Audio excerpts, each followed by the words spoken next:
and I'm so happy to have you here with me. The topic today is just alternative to white sage because there is like a conversation about not using white sage from indigenous people, um, indigenous native people. That was their practice mainly. And so, but we're here today, and I am the creator. For more introduction, I am the creator KM Essentials. I'm a mom. I'm a mom to a little child, and a plant mom, and a pet mom. Fun times. I do have a day job, so I apologize if like the posting is sporadic. It just is what it is. It just wears me out most of the time that I work a day job and try to do things on YouTube and try to, give little educations and stuff like that. But anyways, today I want to talk about alternatives to white sage. And if you don't know what white sage is, it is this right here. Oh, there's pieces falling off as usual. It is little coming like bundles like this. This one I didn't have to quite some time. I think I've had this for about a year.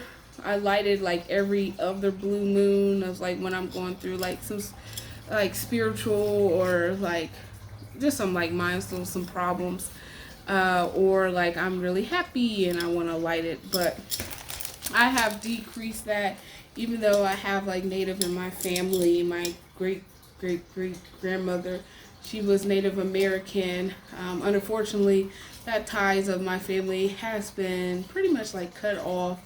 My grandmother, who is the survivor, who is like the lone survivor of the ties to the Native people in our family, she has dementia, so she really can't answer a lot of questions. So when I actually started my spiritual journey, because there was always talk about Native Americans being in my family, but by the time I started my spiritual journey, that connection pretty much had been cut off. A lot of people, pretty much everybody has passed away.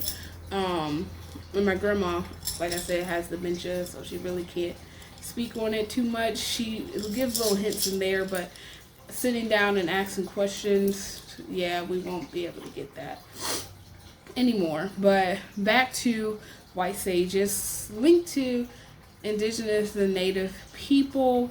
And there has been talk like on TikTok and like in the community of spiritual people about not using white sage. For one, it's over harvested, so there's a risk of it going extinct and just not being around anymore. And then also like the not so proper uses of it, people just willy-nilly just burning it and not doing like the other required work, which I'm not going to be talking about that because I'm encouraging people not to use it. That's why the what I have now is going to be used up, and when it's gone, it's gone. And it's also tied to like racism and like colorism as well. The indigenous people here in the States, obviously they went through a lot of hardships when the palm colored people came over here, and they're still going through hardships on the reserve and things like that. And their spiritual practices, they are doing their best to preserve it and not have it whitewashed, which a lot of times I see like when I want to go even purchase like different types of like sage, because there are different types of sage. There's a lot of palm colored people, white people, selling it and speaking on it.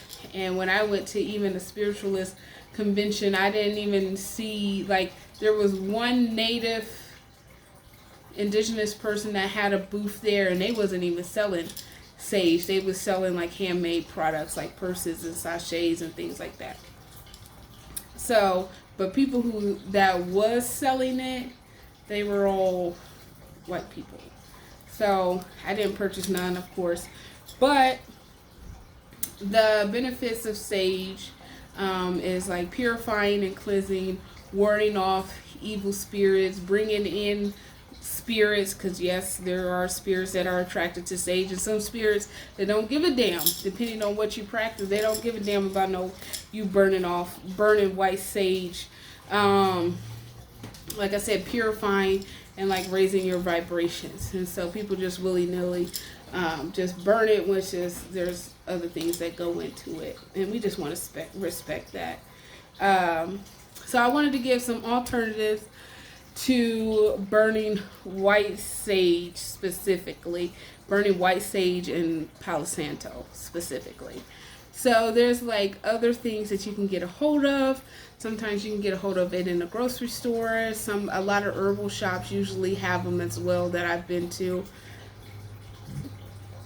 Excuse me, you can buy things like in bulk, or you can grow your own type of herbs to help you out. So one of my favorites is a type of sage, and oh, it's falling apart, of course. Is blue sage, and it has like the same properties as white sage, but it's not white sage. It is blue sage.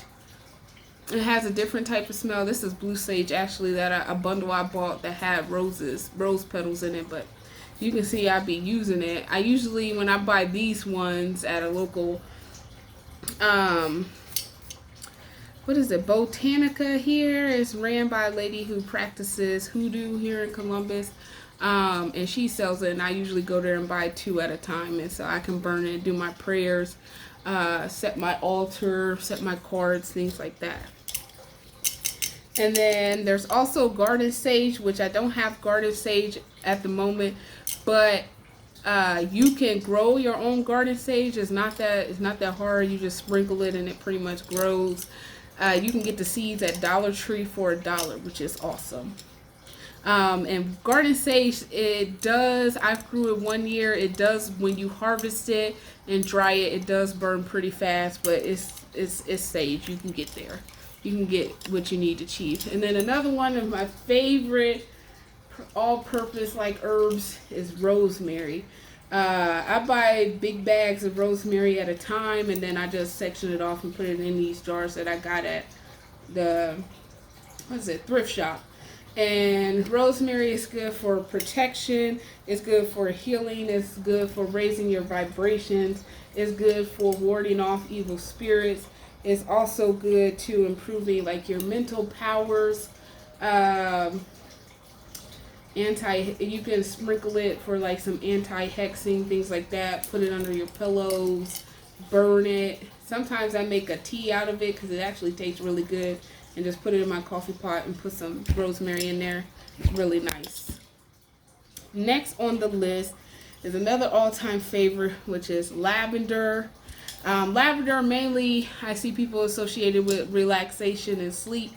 And one thing I can say, if you're looking to have things for protection and raising your vibration, that smells good. Your offense is just as good as your defense. And so if you're already in a good state of mind, your home is already peaceful, it's nice to have lavender anyways to help it, because the light wars off the dark, if that makes any sense to you. And you can sprinkle it around your home. You can also eat lavender, which is awesome. I make tea out of lavender as well. Lavender is also inexpensive to purchase. You can buy the lavender plants. I have dried lavender here because for some reason when it comes to my green thumb and lavender, it just doesn't work out for some reason, no matter how many times I tried to grow it. But I get my blue lavender. There's also different types of lavender, but my favorite is the blue lavender. It's really strong, and you can burn it and make an incense, and it's awesome. You can sprinkle it in little sachets and put it in your bath water. You can put it under your pillow. You can make little sachets and put it next to your skin. Things like that. Lavender is really good because you want that good peaceful environment. So if anything does try to attack you or whatever, you would know because you can sense that shift in what's going on. Another one of my favorites, and I keep it in a bowl with my cinnamon, is cloves. I use a lot of cloves, and it has a nice strong scent as well. And this is good for protection, promoting love and self-love. This can help you, sage can help you stop people from gossiping about you. You can take sage, and I make a tea out of that as well, and obviously you can cook with it. You can grind it up and make a nice little incense, make your home smell really good, and raise vibrations. So this is inexpensive. I get big bags of cloves from like bigger size bags, like about this big bag, from the international markets, because cloves is actually really popular to cook with, surprisingly internationally. And so I go ahead and get that. And then another one is good for attracting good spirits and good vibrations. Because like I said, your offense is good as your defense. So they can, your spiritual team can know. They can keep a lookout and see when some BS is coming your way. That way they can notify you and you can take proper precautions and prevent anything from touching you or getting too close to your home or too close to your energy field. And that is mint. My favorite mint to work with is eucalyptus, and this is really good. I use this for like celebration. On the full moon, I like to burn mint with some incense. And it's good for protection. It's good for attracting, like I said, good spirits. It's good for holding on to that connection that you have with your spiritual team, with your ancestors, and also healing. It has a lot of healing properties. You can make a tea out of this as well. People use mint in their drinks. I use mint in my drinks, such as my adult beverages. I put some mint in there, really nice. You can put it in your water. This is small and like grind it up, so get you a little like tea container that you can put in your water without it going everywhere, or just strain it.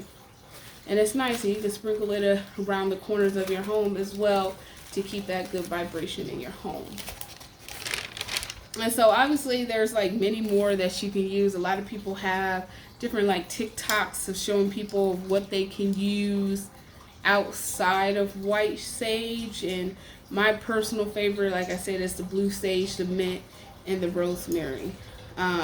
For lavender, I just really like to use it to clear my mind, to have peace. But if you have access to lavender and just rosemary, then hey, you make it work.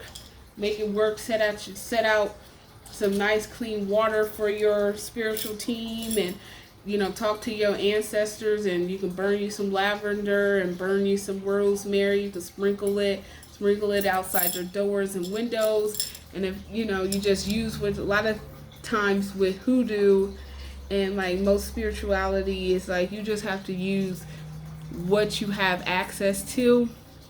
And the things that I put in this video is just things that would be a little bit more accessible to people, because if you can go to grocery stores and find rosemary or find cloves and find like mint leaves, even fresh mint leaves. You can find lavender at florist shops or nurseries. You can find it. So I just wanted to make sure I find some things that are just easier for people to get a hold of outside of just buying white sage and just willy-nilly, like I said, just burning it. And make sure you set your intentions and you actually consult your spiritual team and consult what exactly they want of you when you ask for things.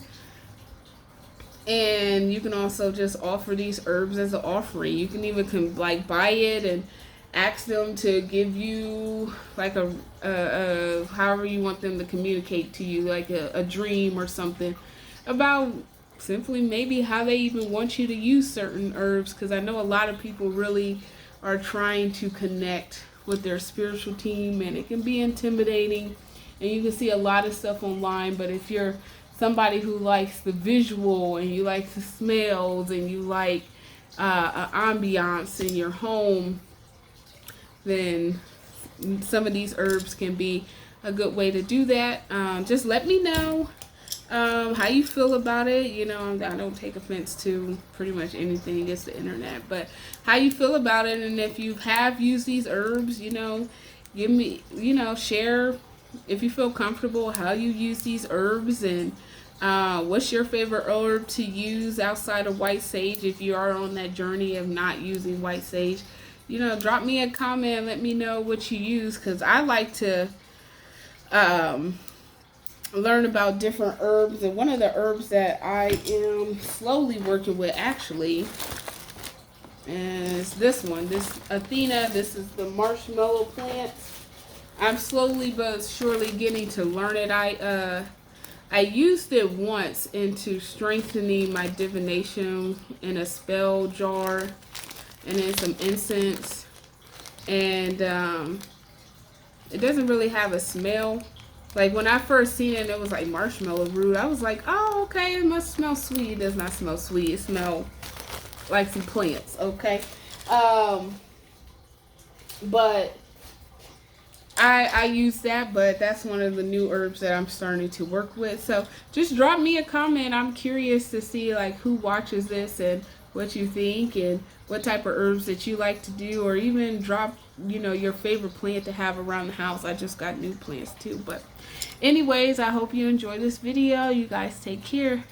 Bye.